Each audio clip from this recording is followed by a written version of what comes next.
सरगोदा में 7 साल की मुंतहा को ज्यादती करने के बाद कत्ल कर दिया गया है और जो मुजरिम था पुलिस ने उसको मुकाबले में पार कर दिया है। तो क्या ज्यादती करने वाले ने जुल्म किया था या पुलिस ने मुजरिम को अदालत के फैसले के बगैर मार के जुल्म किया है? तो इसी हवाले से बात करते हैं और इस हवाले से आपकी राय जानना भी बहुत ही ज़रूरी है।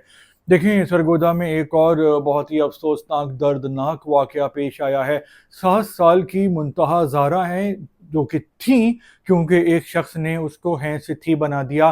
वो बाजार गई थी घर का सौदा लेने। 7 साल उसकी उम्र थी और बहुत ही मासूम बच्ची थी। जिसने भी देखा है तो वो बहुत ही अफसरदा है और गमगीन है।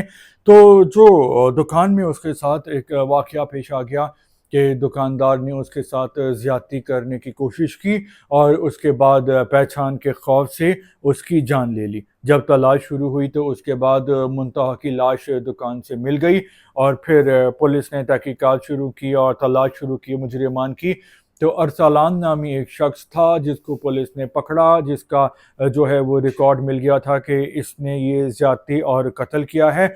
और उसके बाद हुआ ये कि पुलिस ने ये मौक़िफ़ दिया कि हम इसको आला कत्ल की बरामदगी के लिए ले जा रहे थे कि मुजरिम के साथियों ने पुलिस पे हमला कर दिया और मुजरिम अपने ही साथियों की गोली लगने से हलाक हो गया।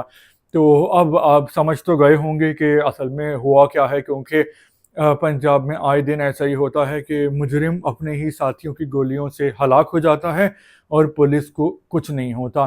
तो देखें, आपने भी इस हवाले से अपनी राय देनी है। जो मेरी राय है इस हवाले से कि अगर पुलिस मुजरिम को मार रही है जो कि वाकई क्रिमिनल है तो पुलिस बिल्कुल सही कर रही है, क्योंकि जिस शख्स ने भी ये देखा है कि प्यारी सी मासूम सी नन्ही सी 7 साल की बच्ची जिसको देख कर ही जो है वो बच्चों वाला प्यार आ जाए, उस इतनी छोटी बच्ची के साथ कोई शख्स ऐसा करने का सोच रहा है तो उसका दिमाग कितना गंदा है।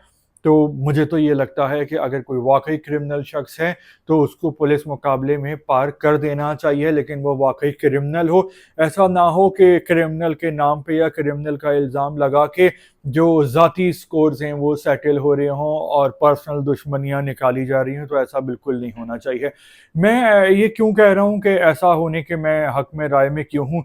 ये कानून के तो खिलाफ है। कानून हमारा कहता है कि मामला अदालत में आए और अदालत इस बात का फैसला करे, लेकिन हमारी अदालत में जो कोई केस जाता है तो चलता रहता है 10 साल, 20 साल, 30 साल, 40 साल। और क्रिमिनल्स को ये बात पता होती है कि वो अपनी ताकत से या पैसा इस्तेमाल करके छूट जाएंगे और कोई उनका बाल भी बिका नहीं कर सकेगा।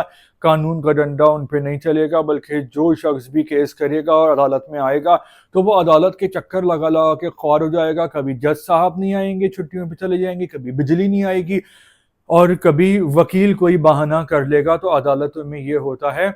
और हमारे यहाँ चूंकि इंसाफ का निज़ाम सही नहीं है, आवे का आवा बिगड़ा हुआ है, तो इस वजह से जो है वो क्राइम ज़्यादा होते हैं। अगर इंसाफ तेज़ हो और इंसाफ शफाफ हो तो हमारे यहाँ आधे क्राइम डर के मारे ही ख़त्म हो जाएं। लोग बोलेंगे भाई यहाँ तो सज़ा मिलती है, बच नहीं सकेंगे और इंसाफ भी जल्दी होता है, तो इससे बेहतर है कि खाल उतार दी जाए तो आप गलत काम करो ही नहीं, तो क्राइम ख़त्म नहीं तो कम हो जाएंगे। लेकिन यहाँ पे क्राइम और ज़्यादा बढ़ते जा रहे हैं क्योंकि इंसाफ का ये हाल है।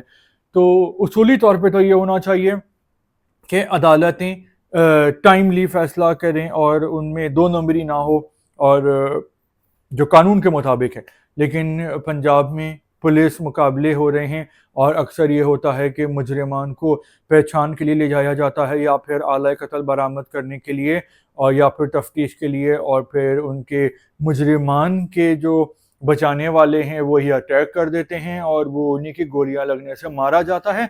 इससे पंजाब में क्राइम रेट भी कम हो गया है। बस ख़तरा इसी बात का है कि कहीं कोई ज़ाती दुश्मनियाँ इसी चक्कर में पुलिस वाले अपनी सेटल ना कर लें बेकसूर लोगों से, जो कि बहुत बड़ा जुल्म होगा। तो एक तो हमारा अदालत का निज़ाम सही करना चाहिए और दूसरा जो है, जब तक अगर वाकई क्रिमिनल्स हैं तो मैं तो कहता हूँ कि जिन्होंने इतने सफाक काम किए हैं तो उनके साथ यही हशर होना चाहिए। ये एक जज्बाती किस्म की राय है, लेकिन आपकी क्या राय है आप इस हवाले से बता सकते हैं। तो अगले व्लॉग में दोबारा मिलेंगे, जब तक के लिए अल्लाह हाफिज़।